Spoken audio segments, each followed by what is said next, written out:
Magnetic effect of electric current इस chapter में एक सिचुएशन ऐसी आ जाती है कि जिसमें इस पर कई सारे सवाल बन जाते हैं। एक रिंग लिया होता है और इस रिंग को इस वायर को जोड़ दिया जाता है।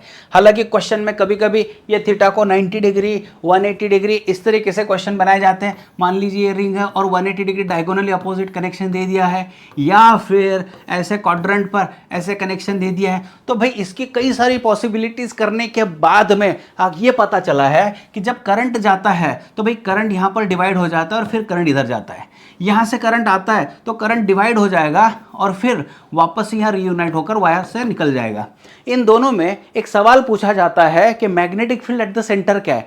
समझने वाली बात यह है, ये जो करंट कैरिंग कंडक्टर है ये खुद की मैग्नेटिक फील्ड तैयार करेगा। इसमें से जो करंट जा रहा है ये खुद की मैग्नेटिक फील्ड सेंटर पर तैयार करेगा। देखा गया है तो इस वजह से मैग्नेटिक फील्ड आउटवर्ड, इस वजह से मैग्नेटिक फील्ड इनवर्ड। मतलब ये जो दोनों सेगमेंट करा दिए हैं तो करंट डिस्ट्रीब्यूशन तो हो जाएगा, लेकिन मैग्नेटिक फील्ड सेंटर में अगर देखो तो एक वायर की वजह से इनवर्ड तो दूसरी वायर की वजह से आउटवर्ड मैग्नेटिक फील्ड तैयार होती है। और देखने वाली बात यह है कि अगर ये यूनिफॉर्म वायर है तो हमेशा किसी भी एंगल के डिवीजन के ऊपर अगर आपको यह क्वेश्चन दिया जाए तो हमेशा आपका आंसर आना चाहिए magnetic field at the centre equal to 0।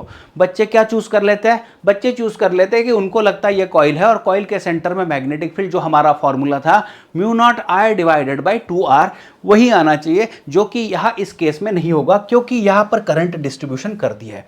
Are you getting this? तो इसके लिए आंसर निकालना पड़ेगा 0।